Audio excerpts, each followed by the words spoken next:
Hey guys, welcome back to the channel. Hope everyone's doing okay, staying safe. We're still in our quarantine here from the coronavirus, so we're doing our thing, staying home.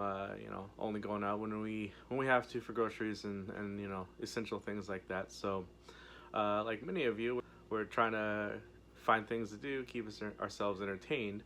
Um, Seems like a lot of different companies are posting things as well.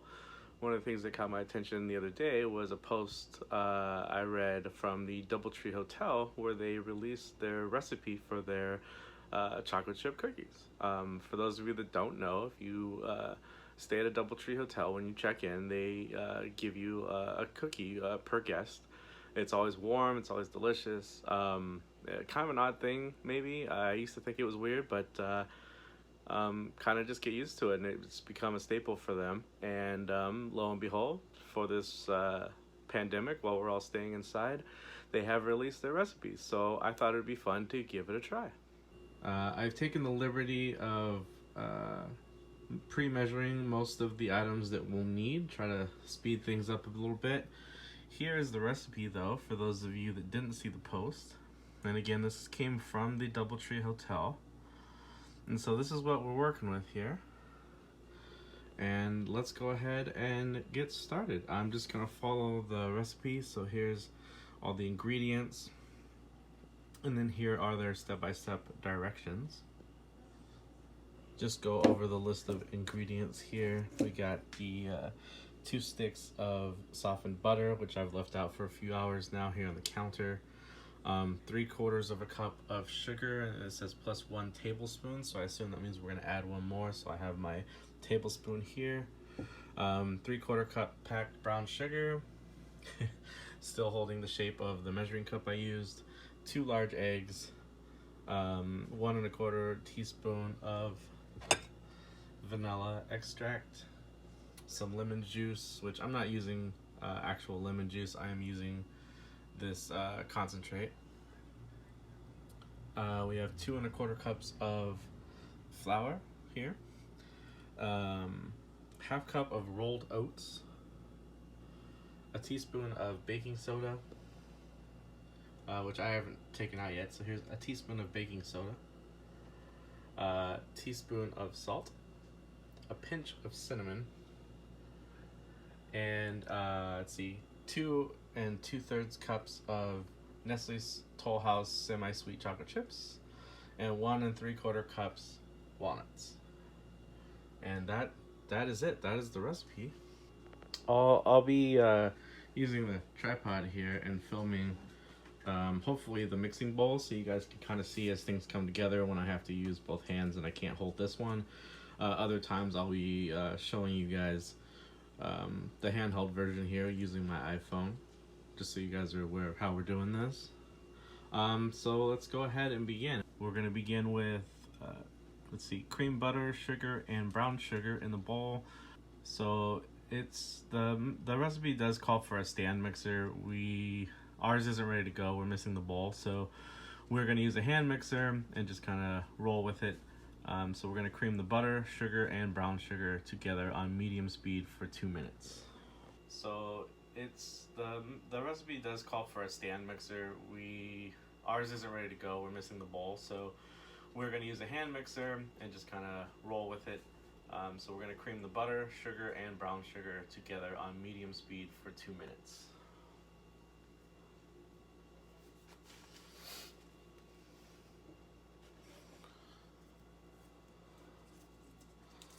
And we might as well play music, and let's go ahead and cue music for the montage. And go. And cue music for montage.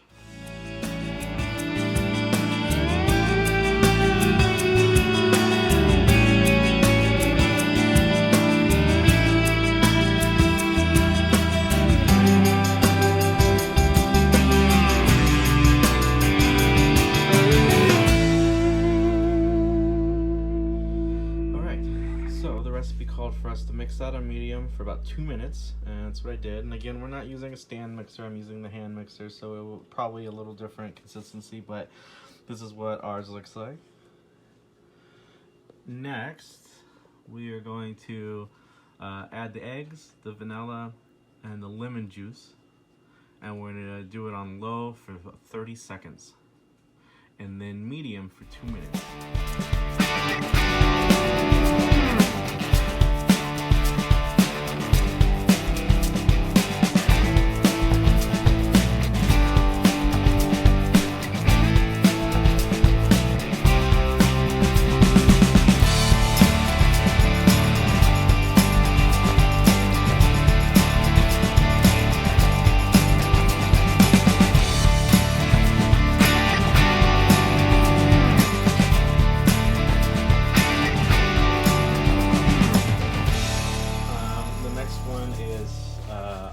On low, we're going to mix in the flour, the oats, and the baking soda.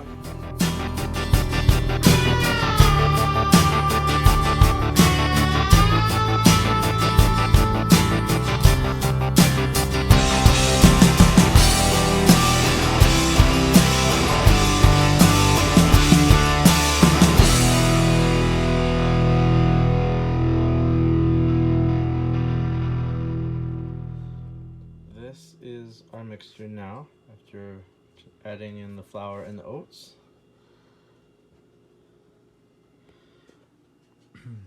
Alright, so now it wants us to remove the bowl from the mixer, which we're not using that, so then it just says stir in chocolate chips and walnuts. So we're going to do this with just a spoon, and then we can portion the dough and put it on the cookie sheet. You know what, I did see in that last bit, I forgot to add the salt and cinnamon. Alright, sorry about that, guys. I forgot to add the salt and cinnamon, so let's go ahead and add that now. And you know what, it says only mix for about 45 seconds. I'm definitely gonna have to go over it to mix this last bit in. I'm thinking about doing it by hand, since we're gonna mix in the chips by hand anyway. So I'm gonna dump that in now, and then we'll see how it goes. Sorry about that.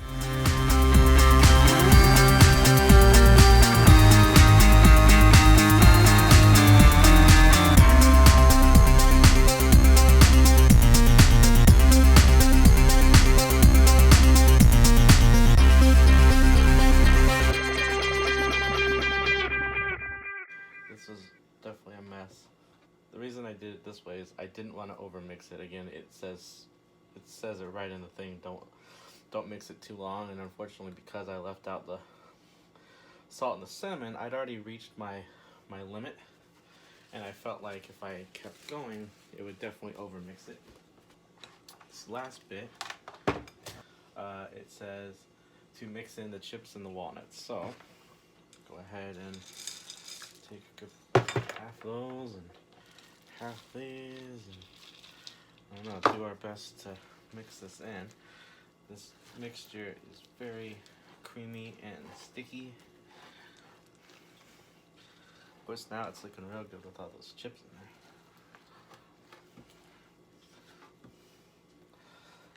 there. And the good thing about it, it's not like you have to completely like blend this up. It's just to make sure you get some in each ball, basically. So what we're going to do here in a minute is we're going to ball them up, put them on the bake sheet, and this is ensuring that each one is going to have you know, somewhat equal amounts of chips and walnuts. Not exactly equal though. We're not going to count out the chips and the walnuts. You guys seen the movie Casino? There's that conversation that De Niro's having with his head chef that the muffins, the blueberry muffins, are inconsistent, and he wants equal number of blueberries in each muffin, and the chef's like, you know how long that's gonna take? And he's like, I don't care. It's funny. Good film. If you guys haven't seen it, use this time of quarantine and check out some classic films like that. Great cast: De Niro, Sharon Stone, Joe Pesci, James Wood. Fantastic film. Based on true events too, which makes it a little more exciting. Alright, voila. I cleaned up a little bit, just so you can see better, just so there's not just debris everywhere. So I have my baking sheet. We do generally use parchment paper.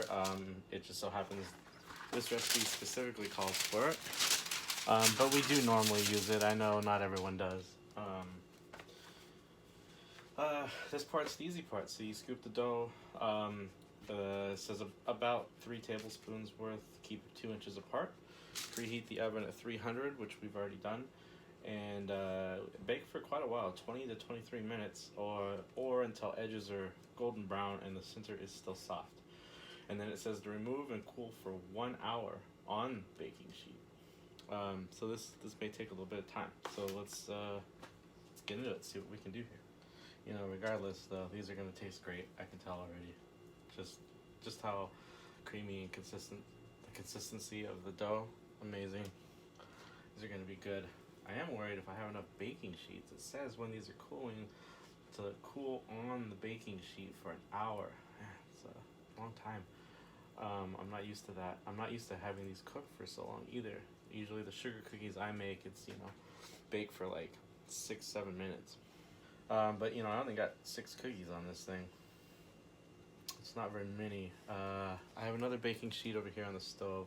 I'm gonna go ahead and get that one situated with the cookie balls, and then we'll open the oven up and get these cooking, I guess, and then we'll see. I guess basically we'll just use this first batch, right, as a test. See how these come out. Right, and then here's Miracle. He's helping out. Are you helping, buddy? You helping make some cookies? Yeah, you're seeing if I dropped anything. I probably did. So let me just adjust the rack in here. We'll go ahead and slide these guys in. So here's the first sheet that we did. That right there in the middle. And the second sheet that was on top. Okay, so cookies are in, and now it's gonna be another, let's see, it says 20 to 23 minutes until we can get started. So let's go ahead and start the timer here. Got our Alexa over here. Alexa, set timer for 21 minutes. 21 minutes, starting now. All right, and as you can see, I chose something, you know, not on the low end, not on the high end. I'll check it when it's close, and then we'll see how these cookies are looking, and hopefully good. And man, then we gotta let them cool for an hour. So long time till we get cookies, but hopefully we're on our way. All right, so while the cookies are baking, I'm gonna be cleaning up and washing the dishes I got going here, but something tells me this time's gonna go by pretty quick for you. All right, so I finished with the dishes. What I'm gonna do is actually roll out some more cookies. I do have a few more baking sheets, so in preparation for these cookies in here being done, I'm going to go ahead and just start this now. That way when I pull those out, I can just put the next batch in and they'll be ready to go. Again, here's our next batch, kind of primed and ready to go.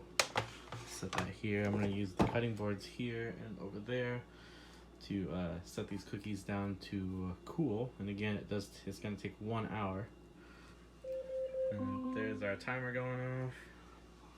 So let's go ahead and take these out. Ooh, look at that. Look at that. Set them over here. Oh, here's sleepy time eyes. Hey. And there's Mimi's ready to help. We were eating Pocky. But look, here's our cookies, guys. Came out of the oven. Looking pretty good. Good. So these ones didn't mix together just a smidge, but shouldn't be a problem. Right, and here is the last batch just out of the oven. I think they came out pretty good. So those will sit for an hour. These ones have sat for about a half hour, so hopefully in about 30 minutes we'll be able to taste it. Try it out and see how they taste. Alright, so while I wait for those cookies to cool, just purchased Ford versus Ferrari on iTunes, and Marzz and I are going to sit here and watch it. We have not seen it yet, so it's new for us. So pretty excited. We've heard a lot of good things. So no spoilers, but we're going to sit here and watch it, and we'll probably at least tell you how we liked it once it's through. We finished watching Ford versus Ferrari, which I thought was really good. It makes you anxious because you want to know what's happening next. Yeah, I mean, no spoilers, but it was really good, and keep in mind, we're not like race car people or even We like like- supercar people. Yeah, like we like race cars, but we're not like we gotta go to like watch NASCAR. yeah, kind of people. and I think the film was really good. It told a good story. So for those of you that might be hesitant, like, oh, I'm not into racing or I'm not into cars, It's a good story. it's still really good. We Yeah. recommend you check it out. And then our cookies. So I thought they turned out really good. They were really good. I had to. Yeah, I had a couple as well. You know, it's been a long time since I actually had a DoubleTree cookie. I have a friend who works there, and I think the last time I had one, we were just kind of hanging out. I went to visit him at his work, and he gave me one. It's probably been 15 years or so. I had a glass of milk with my cookies, but they're really thick. You don't expect it. They look like they're double chocolate chunk cookies, but because of the rolled oats in it, they are a little thicker than normal. So just be aware, one cookie is going to be like, oh my gosh, I want another one. But once you get in that second one, you're like, oh, this is a lot And of that could have cookie. been my portion size. So I mentioned while I was making it, I might have made like the balls of dough a little too big. It said for 3 tablespoons. I didn't measure it. I just kind of eyeballed it, but it ended up making exactly 2 dozen cookies, which I thought was pretty accurate. I thought, you know, for a recipe, I thought 2 dozen was pretty normal. So I Yeah. feel like I made them a pretty good size, but Yeah, you they guys look saw the decent. size. They were probably about, My hand size. well, I was going to say about 4 inches in diameter. But either way, I thought they were really good. I thought the recipe was very simple, easy to follow. Yeah. So thank you, DoubleTree, for sharing your secret recipe. I thought it was pretty great. I think the only thing, just so you guys are aware, well, you know, they never shared it until now. And a lot of times, like, restaurants have proprietary recipes, like Coca-Cola and KFC. Those are very specific recipes. They're under, you know, they have patents on it. They're under lock and key. So, you know, I don't know. I thought it was pretty cool that they shared it for all of us quarantined, give us something to do, and then also just, I think, give us a treat, something that they know that people love. They were pretty good. But just a quick note, because they have walnuts in it and things like that, it was a little more expensive. So it did cost a little more to make these cookies as opposed to normal cookies, but not by much. I'd say an extra like $10, give or take. So just a little note. But I thought they were really good, and we had a good time making them, and even a better time eating them. So if you guys are looking for something to do, recommend it. Well, thank you guys. We appreciate it. We're going to end it here. Thanks for watching. Just kind of wanted to post something, give you guys something to watch while you guys are quarantined. So hope you guys are having a good time, staying safe. And as always, thanks for watching. Bye. Bye. Sayonara.